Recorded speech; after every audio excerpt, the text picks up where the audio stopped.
evening. I'm Derek Fildebrandt, publisher of the Western Standard, and you're watching The Pipeline. Today is June 7th, 2023. I'm joined, as always, by Western Standard opinion editor Nigel Hannaford. How are you, Nigel? I am well. Good to be here. Great.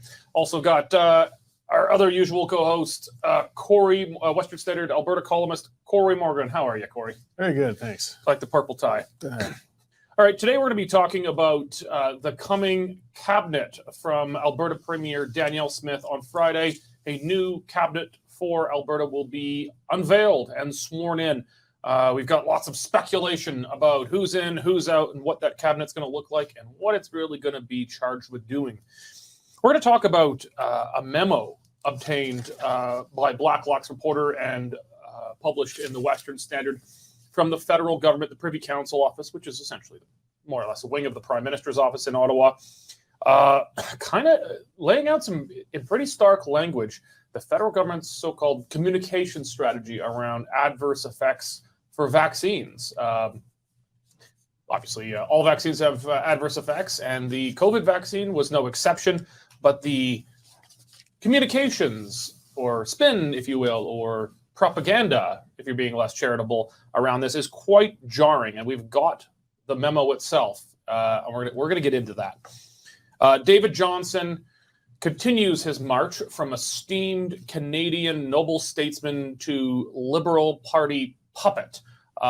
It's been absolutely jarring to see the very unexpected fall from grace of David Johnston and his previously impeccable reputation into the point where he's essentially the dancing monkey in Justin Trudeau's Chinese interference parade.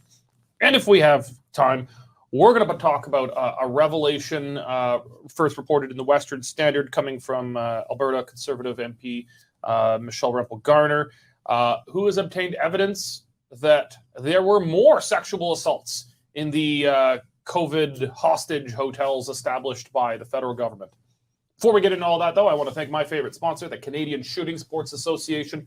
I've been a member of the CSSA for more than a decade because I trust them as Canada's leading firearms rights organization in Canada. If you're a gun owner in Canada, your rights under constant attack by the federal government and other subnational governments across Canada. They want to take your guns away, and they're not stopping at the scary-looking ones.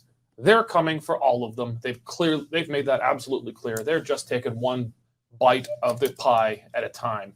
If you're a gun owner, though, you need to stand together with other gun owners in Canada and join the Canadian Shooting Sports Association. Go to CSSA-CILA.org or do what I do and Google them and become a member today. Okay, so election's over. Danielle Smith is still the premier. And she gets to swear in her second cabinet. Her first cabinet, she inherited largely from Jason Kenney. She made some changes, removed a few, most notably Jason Nixon, who was kind of Kenney's right-hand man and who had inserted himself into the leadership race in I think a way that most people found was grossly inappropriate. So he was out. And he was very unpopular with people who opposed mandates and things like that because he just seen as too close to Kenney. Rick McIver, longtime PC minister under Alison Redford and Jim Prentice, and then under Jason Kenney. He was removed, although that was a bit more surprising. And he was the interim leader of the PCs after they lost the 2015 election. There were a number of changes. She brought in some, but it was overall more or less still kind of Jason Kenney's cabinet. Didn't want to rock the boat too much. I brought in Todd Loewen, who not only just came into the cabinet, but came into the caucus itself after being exiled by Jason Kenney. I don't want to get into the specifics yet. We're going to talk about individual ministers you expect to be in or not to be in. We'll start with you, Cory, on what you generally are expecting from Smith's first new cabinet now. Are you expecting more or less a continuation of the previous cabinet or something entirely new? It's a tough question. I mean, whether she's going to want to make her mark now and break away now that she has a mandate or carry on. Because she's got a limited caucus now compared to what she'd had before, she doesn't quite have the leeway to really shuffle too much from before. I mean, we got some inexperienced caucus members. I think there's going to be some eye raisers in there, though. I mean, her relationships with different MLAs that are in there that we're only just seeing development because I do believe she's going to want to make this hers. As you said, she's been kind of carrying the remnants of Jason Kenney's cabinet for a while. She's going to want some distinctions in there that are definitely her own that she didn't have, I think, going into this election. Nigel, how big a change? Of course, there's some changes necessitated. There are MLAs there who weren't there before, and there are some ministers who were in cabinet before but aren't there now. Kenney's cabinet was particularly urban, and in particular Calgary urban heavy, and that's where nearly all of the losses for the UCP in the election came from, was in Calgary. So by necessity, some of these people are just not going to be in cabinet. But how big a change are you expecting this cabinet to be over her previous cabinet, which was, in large measure, but not entirely, still had a significant number of holdovers from Kenney? Well, I'll tell you what I'm expecting, and I'll tell you what I'm hoping. My expectation is, as you said, so many of the last group, the last cadre, have lost the election or retired from the game of politics. But out of the 24 cabinet positions that she announced in October, 8 of those are gone. So she has a choice to make a smaller cabinet, but it's not going to be an order of magnitude smaller, that you would only have 20. Some of those ministries just don't mesh well together. So she's going to have to come up with 20, 21, 22 names, I'm sure. And my expectation is that she will look favorably on the people who supported her during the run-up. Why wouldn't she? And then secondly, there are some interests that she has to satisfy. There's got to be somebody from Edmonton. The closest one would be a chap from Sherwood Park. And the Morinville St. Albert. There's 2 really close ones, but there's also Spruce Grove, Stony Plain. They've got the whole donut around. Somebody has to speak for Edmonton. Mm-hmm. So those 2 individuals have a very high chance. 2 or 3, actually. There's 3 kind of really close donut ones. All 3 could end up in cabinet, I'd say. They could. Yeah. So I'm expecting that. What I'm hoping for is a cabinet that recognizes that the fight is going to be on with Ottawa, because Ottawa wants to fight. And therefore, we need people with guts to go in there and stand up for Alberta. And I hope that that's a big part of how she makes her decision on who she puts in there. Okay, so I'm going to kind of go through the list of some of the defeated ministers here. Was Prasad Panda defeated? Yes. Yeah. Okay, so Prasad Panda was a Kenney minister, but didn't make it into the Smith cabinet, which surprised me, because Prasad Panda had been a Wild Rose candidate in 2012 and 2015. And he'd stayed out of the leadership too. He'd been quiet on it. Yeah, he stayed very neutral, at least in public. I don't know what happened behind the scenes, but he stayed very public. I was actually surprised not to see him there. But so he was defeated, but wasn't a minister when he was defeated. But he was cabinet material. Jason Copping, he was Minister of Labor under Kenney, and then replaced Tyler Shandro when Shandro was shuffled out of Health. So he was defeated. Calgary Varsity. Tyler Shandro, nail biter, but he was Minister of Health under Kenney, which obviously very controversial considering everything in COVID. But he was moved to Justice under Smith, where in Justice he appeared actually to do a pretty good job trying to redeem himself, although put in a very awkward position of having to oversee prosecutions of people who were charged for bullshit things during COVID. So very, from his ministry in health before, so very weird, but he's defeated. Nicholas Milliken, Calgary Curry, I think very low-level minister, but defeated as well. Casey Madu, that was probably the biggest defeat of the night. The UCP's sole MLA in Edmonton, not re-elected, lost to the NDP, as you're saying. So they have no seats in Edmonton proper. Jeremy Nixon had a relatively minor-ish, but an important one around addictions and whatnot, but considered a fairly minor cabinet post. Defeated. Jason Luwan had a very minor cabinet post, defeated.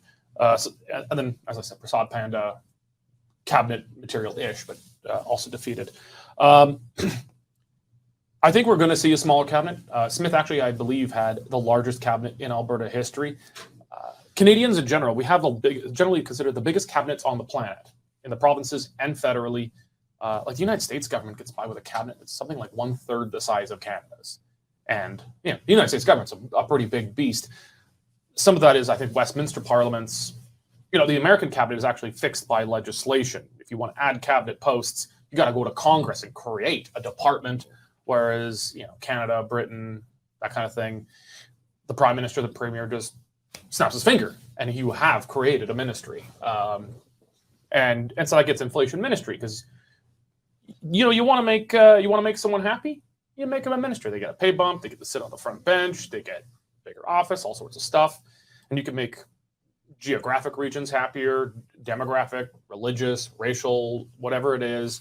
And within caucus, you can placate potential internal enemies by making them ministers.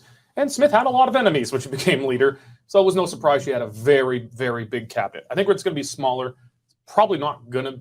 I'd be surprised if it got to a reasonable size, but I think you're right, Nigel, that it'll be smaller, just not orders of magnitude smaller. So it's not that she has to fill all of these gaps if she creates less gaps here. But let's get your guys' bets on who's in, who's out. Out of the lineup there between the new MLAs and re-elected MLAs who are not currently in the cabinet that went into this election. Start with you, Nigel. Who do you think is in? Who do you think is out? Quoting from my column that I published an hour ago. I should read that. Everybody should read it. Agriculture Minister Nate Horner, one of the Horner dynasty of political operatives at both the provincial and the federal level. The rancher, put him in finance.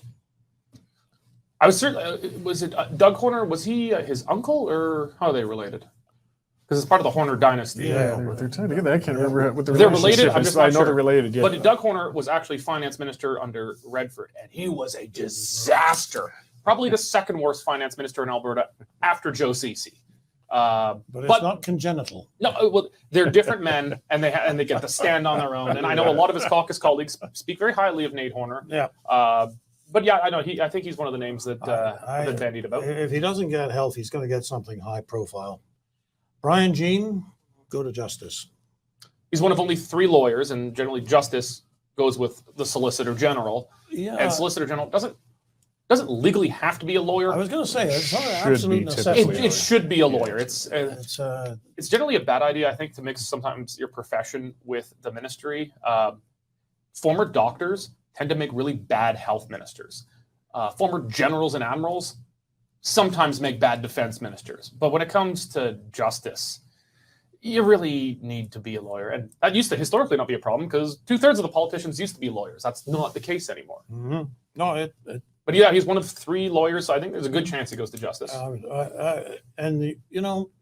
a lot of the fight with Ottawa is going to be over legislation, over whether this can be done or that can be done. Is this constitutional? How do we take it forward? We're going to do our own thing. They're going to sue us. You need somebody, and I think Jean has got he's got the intestinal fortitude to actually take that on, and wouldn't need to be handheld through the whole process. The other possible one for him, I'd say, would be health, because he's always talked more than a normal conservative would about healthcare. That was one of the reasons he re-entered provincial politics after the death of his son, and he was upset with the healthcare system.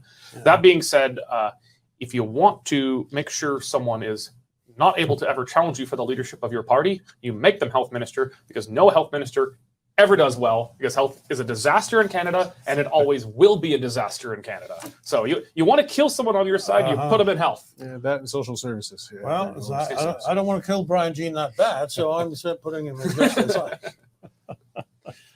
Okay.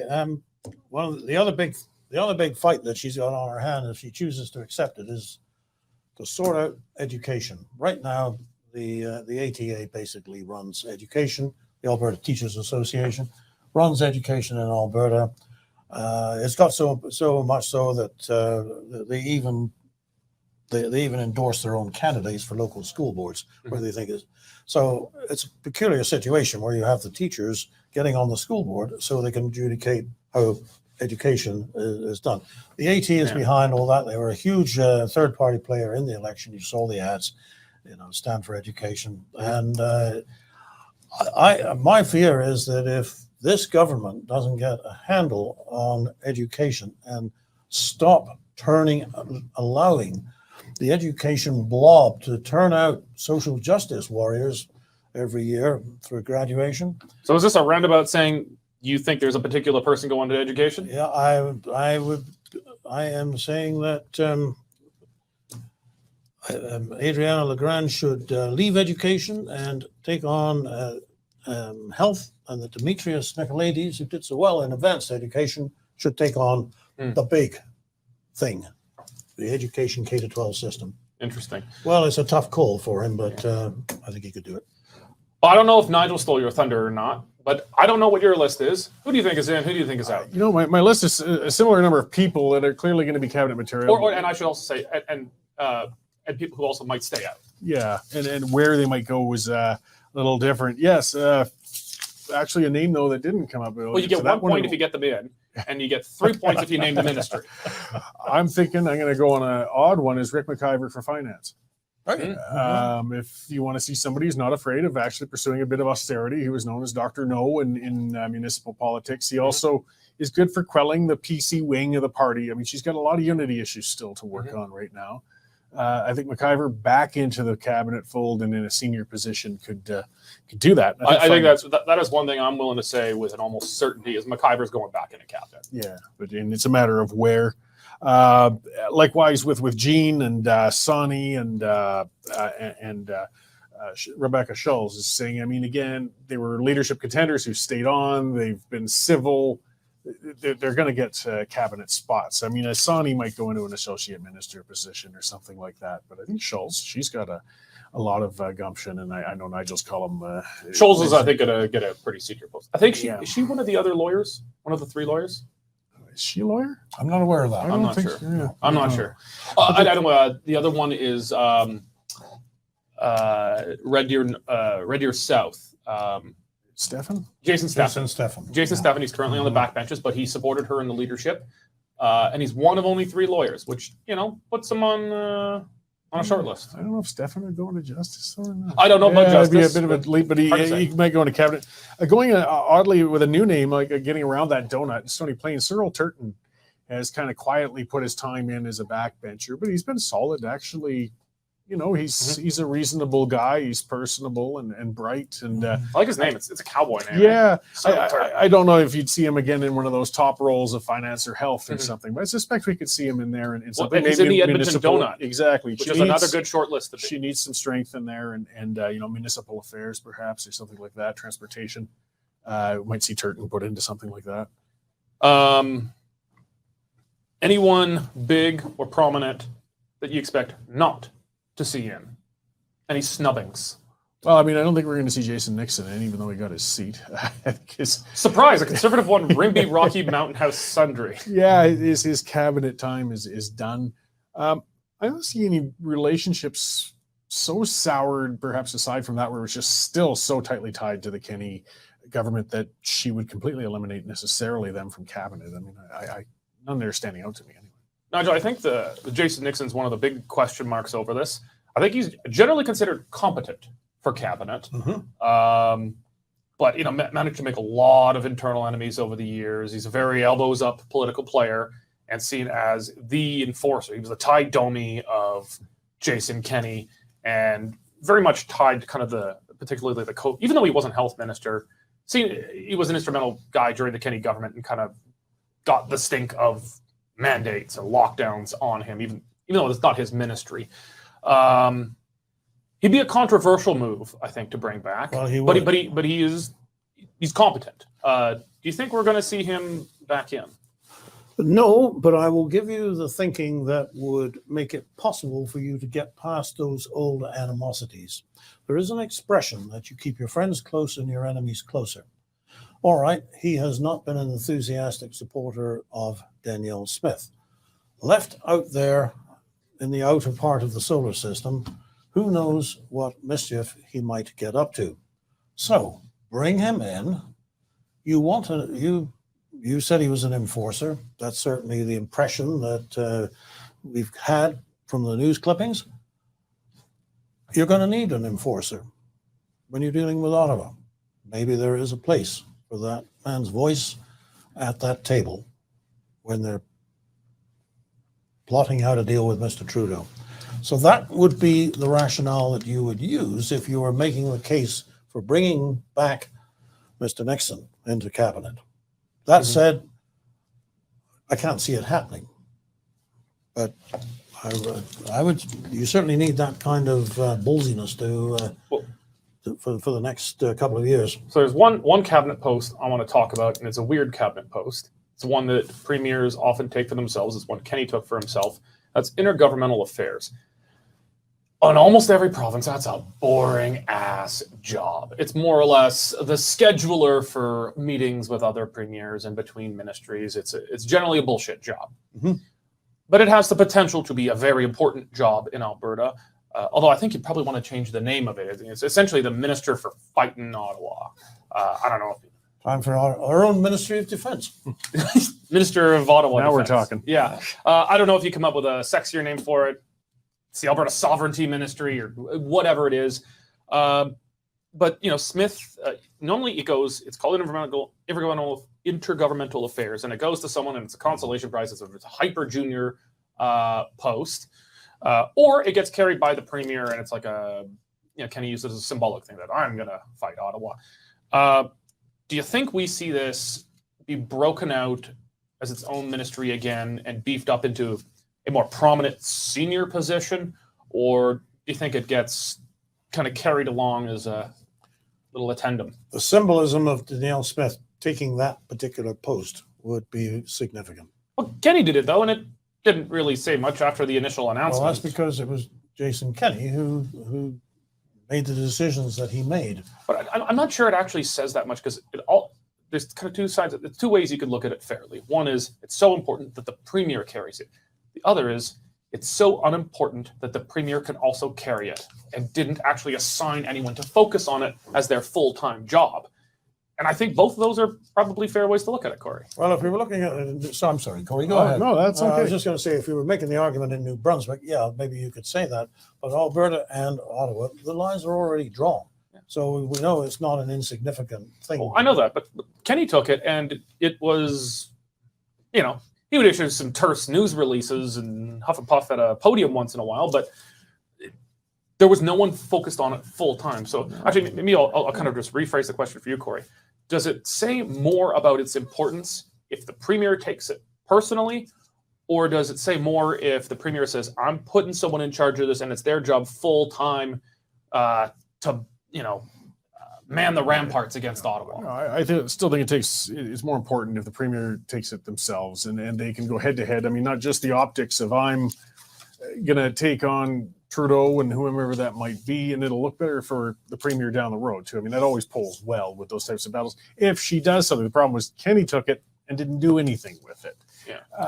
He postured, he talked, and I think Premier Smith sounds like she's ready to go to battle, and it gives her an out to reduce the cabinet a little as well. When there's no sense bloating it more when we've already got an issue of a large cabinet. I just really don't think the premier taking a ministry says it's more important, because a government that's hyper focused on finance, the premier doesn't also take the finance role. They understand you still need someone who's focused on it full time. The premier is the premier still will talk about finance, taxes, spending, or if you're committed to health.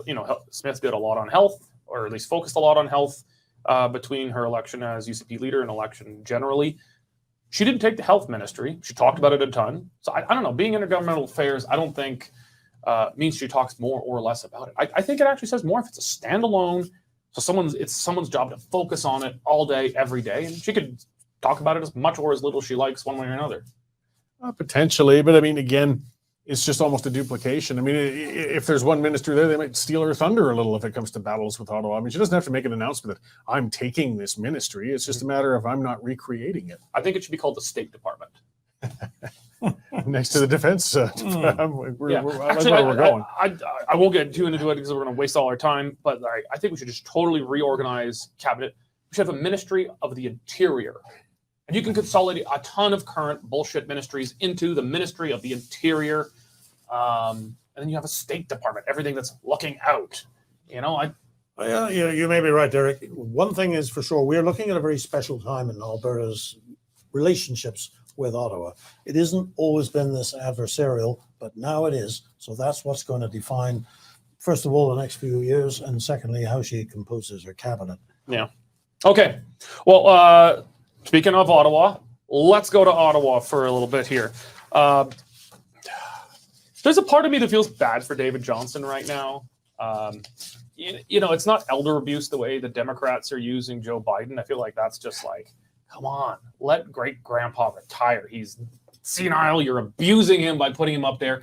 David Johnston still got his marbles. He seems to still be fully clicking along, but I feel like he was almost abused by being put in this position. He should have obviously said no. I actually think he probably accepted it with the best of intentions. And even if he was doing a good job, which I don't think he is, but even if he was, the perception is that he cannot, because he clearly has too many ample conflicts of interest in his relationship with Justin Trudeau. So he's taken all of this abuse, and I think rightfully so. And then Parliament voted, a majority of Parliament, all the opposition voted for an NDP motion. And the NDP are not known as the toughest critics of the Liberals around. But they voted demanding he step aside. And he refused, saying, well, but my mandate comes from the Prime Minister. All but saying, I'm Trudeau's man. You can't fire me because you didn't hire me. I don't work for Trudeau. I don't work for the representatives of the people. I work for Trudeau. And then I believe it was yesterday he appeared at a parliamentary committee, and it was just it was sad because he's a man who's been generally held in great esteem. I mean, he might be the definition of a Laurentian elite, but a man of genuine public service, and just totally unable to answer questions satisfactorily. He's now spending oodles of taxpayers' money on hiring Navigator, a crisis communications firm, to try and rehabilitate his image and what he's doing. It's a far fall from grace.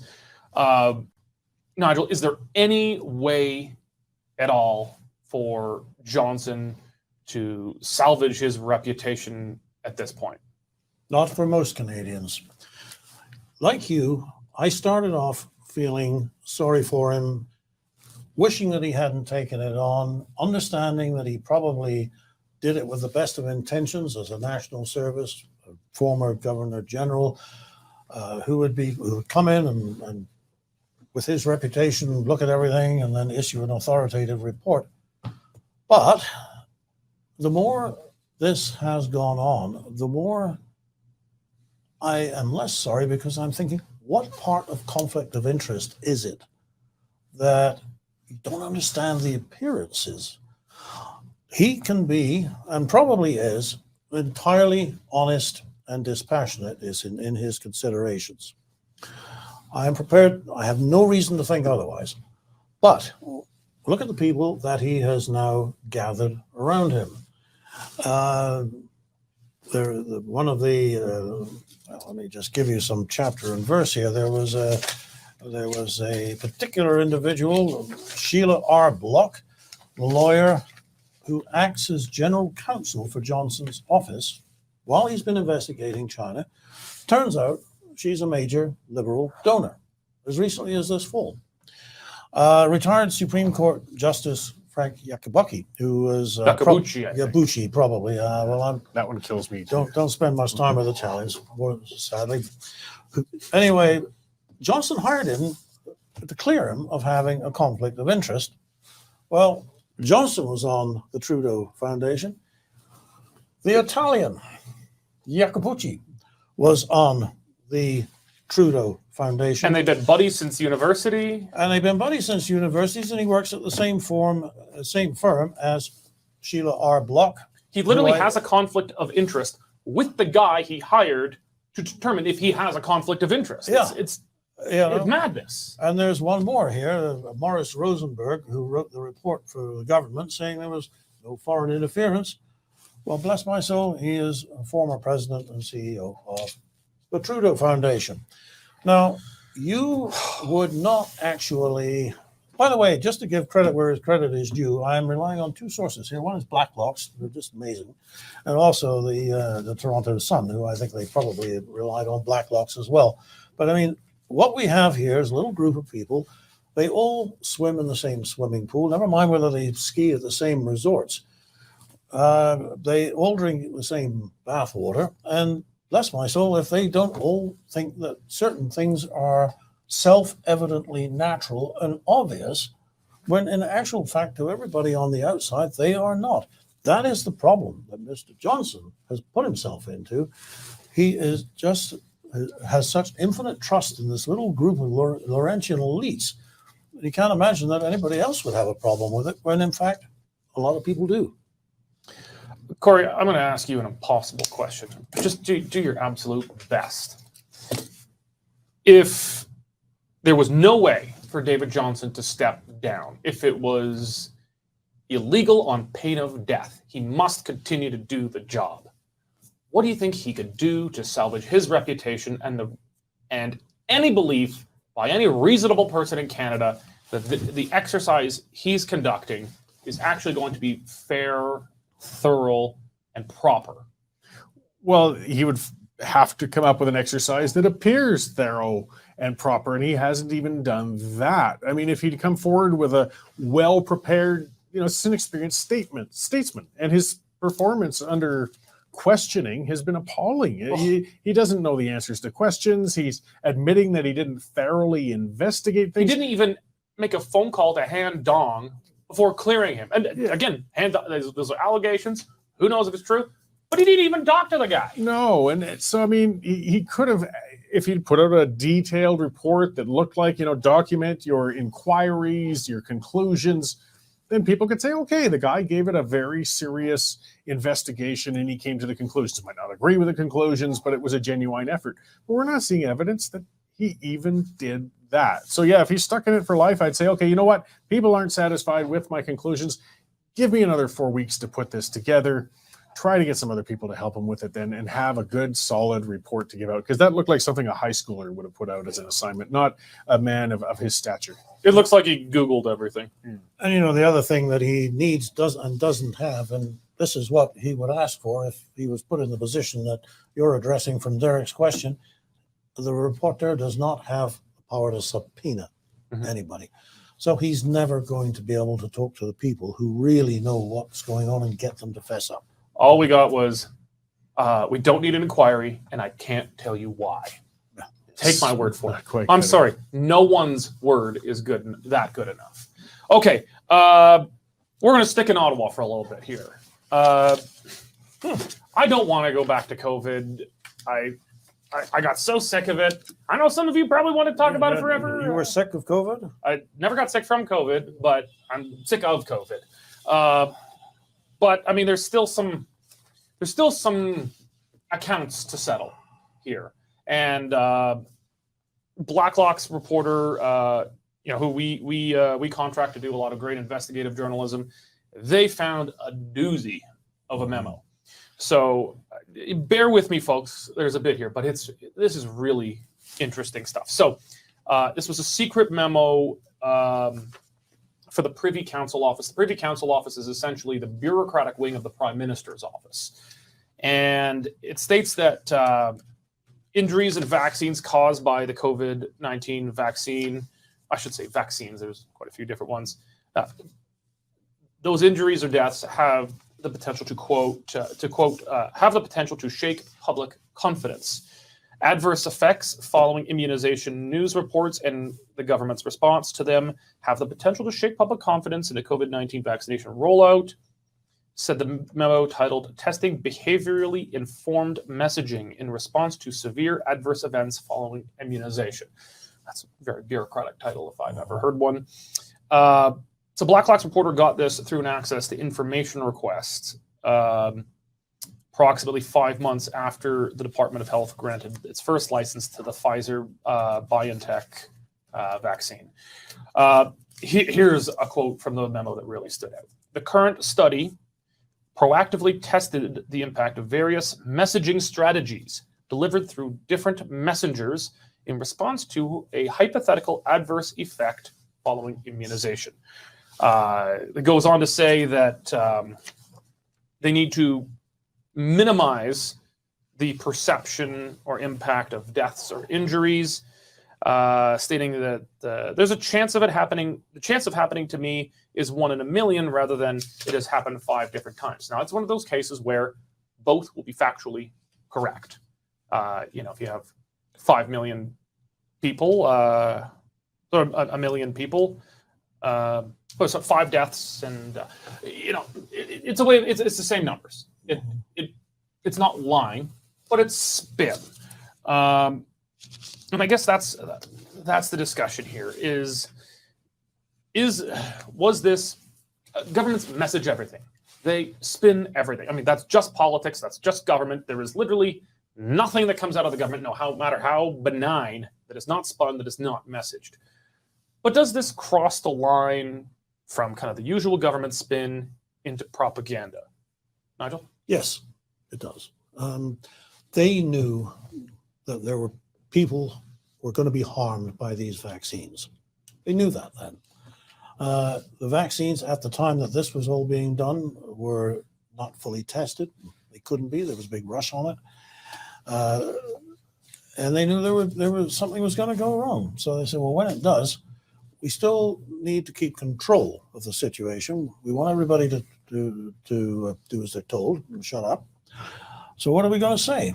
And this is the kind of discussion that would go on in any communications department about, well, just a second, let's choose positive words, not words that condemn ourselves.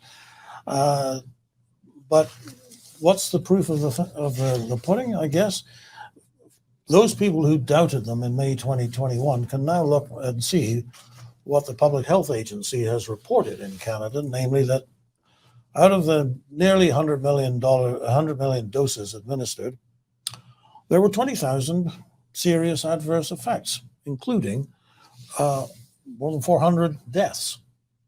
Now, when they announce those numbers, which I believe, they also say, but of course we have no evidence that the death was connected to the vaccine. Although they certainly made no bones about connecting any death during COVID to COVID. Remember, we had the story of a kid who died of brain cancer in Okotoks. Yeah. And he happened to have COVID when he was dead. The Alberta government said, that was a COVID death. Yeah. And people would go in for one thing and be tested while they were in there. And they got shot at a anti-lockdown protest. They probably call it a COVID death. Yeah, so, there was a very definite intention at the outset to deceive. That's what that says. And that's propaganda. Cory, okay, let's try and untangle personal feelings about this stuff from it. I have no personal feelings on this. Yeah, but more of a hypothetical question. I mean, and the number of adverse effects and deaths is widely disputed. There is some evidence the government's not been, provincial governments have not been particularly forthright about this. But let's speak in the hypothetical for a moment that is relevant to this. If you are, you're in charge of the government here, and yeah, there's going to be deaths from this vaccine, but you believe that on balance, this is hugely, it'll save far, far more lives, that it is objectively a public good. Would it be wrong to lie about it to get a higher vaccine uptake if you got the evidence in front of you and it is clear as day, it's black and white, this is going to on net save a lot of lives? Is it a good idea to tell? Is it just a white lie to? No, it's still wrong to lie to the public. Make your case better then, based on those facts, to make it to the public.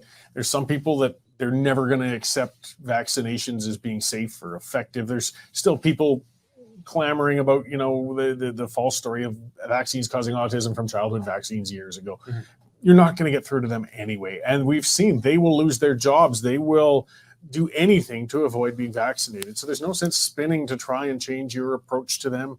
Anyhow, just on a case of morality, I know when you start taking that leap thinking, well, I'll lie to them for their own good, we know that can really, really go downhill really quickly. And as Nigel's dug up too, I mean, we're seeing, and this is where their lie could catch up with them. I mean, we're seeing some legal compensations have been paid out into the millions now to some people for vaccine injuries. If it's getting determined that the government hid some of the potential risk from these, those settlements are going to go up a lot more. And if they'd just been truthful to begin with, rather than trying to spin, they could say, look, we put the risk. It was a very minimal risk, a very outlying risk, and the benefits gained they could claim, or, I don't want to argue with the viewers, but from reducing COVID deaths were worth it.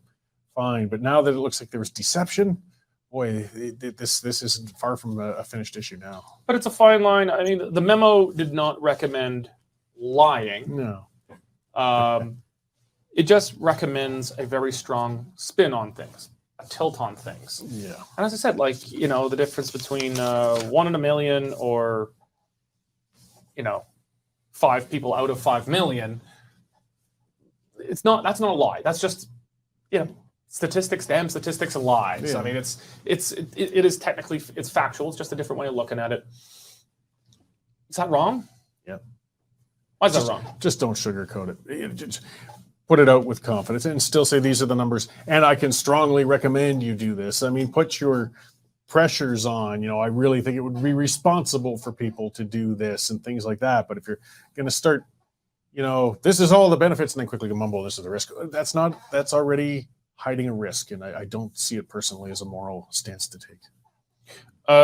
Nigel, I think, for most people, COVID is in the rearview mirror. They don't want to relitigate it anymore. I wouldn't think there's going to be any real consequence in Ottawa for this, right? Probably not. Not with this government.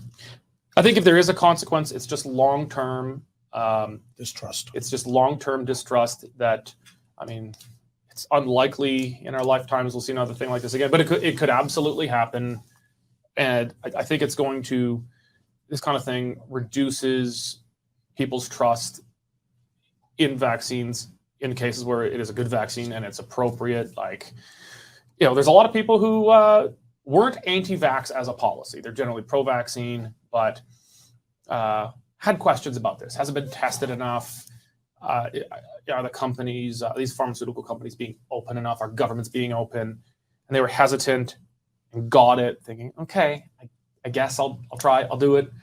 Then they look at this stuff and they say, not next time. And it'll be the same thing, I think, hear that all the time. It'll be the same thing with lockdowns, because I know some of our viewers will disagree with this. I think there are theoretically extreme enough circumstances that could justify a lockdown. And I hate saying that. But like Hollywood style apocalypse, bubonic plagues. Okay, the problem is next time if this happens again in living memory, not enough people are going to believe it. They're going to say, I remember the last time you told us to stay in our houses. But Walmart did fine. Screw you, I'm going out. And so it just damages trust in these institutions that theoretically need to be trusted in certain circumstances. And they've clearly squandered and wasted that trust. They have. And, isn't it interesting that in the same week, in the same pipeline program, we're talking about two issues where public trust has been seriously undermined by the actions of the government. This is not a bunch of little ultra people running around saying, hey, you can't trust the government. The government has appointed a special rapporteur who should have known better. Mm-hmm. Now nobody trusts the outcome, anything that he says as a consequence. Yeah. And now you've got a story like this. They knew stuff that they weren't telling us. They could have been straight up, but they chose not to. Over the course of a year, it just gets worse and worse and worse. Yeah. All right. We have just a tiny bit of time to sneak in under the line the latest COVID rape hotel. Perhaps that's overstating the case too much. Perhaps not. We don't know. But it's sexual assaults, and that's a broad term that can mean bad to really, really bad. Michelle Rempel-Garner, Calgary Conservative MP, using her privilege as a member of Parliament to demand questions from the government, got some interesting stuff. So the Public Health Agency of Canada says it's aware of 2 sexual assault complaints filed by travelers. I love how they say travelers. Let's back up. These are not travelers. They were detainees. These are people kidnapped by the federal government. Western Standard was actually the very first media outlet to break this. People will be returning from overseas, and you don't have a vaccine passport. The federal government literally kidnapped you if you didn't willfully come with them. And they were snatching people up from airports. We had one who was snatched up from the Calgary airport, I believe.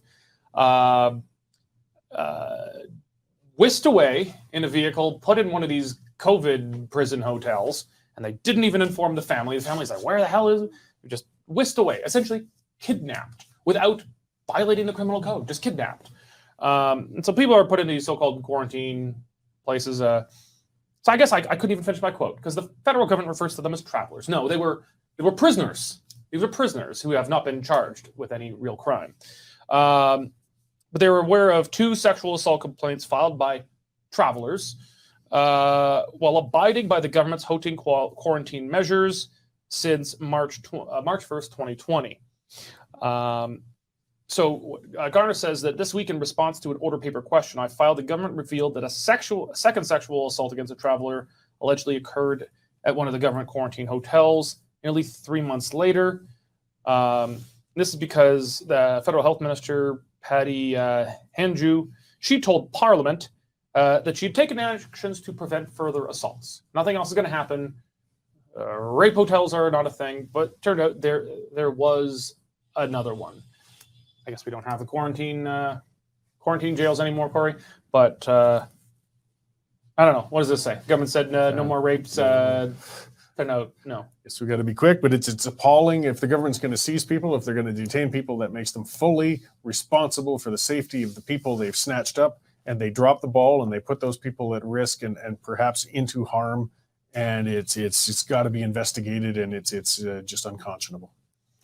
Think we're going to really hear much? I haven't seen this reported anywhere else yet in the media outside the Western Standard. Maybe it's been picked up somewhere, but I don't know, Nigel. Think is there any consequence for this? Liberals kidnapping people, putting them in hotels where they're getting sexually assaulted? You're asking whether much comes of it when the police investigate the police.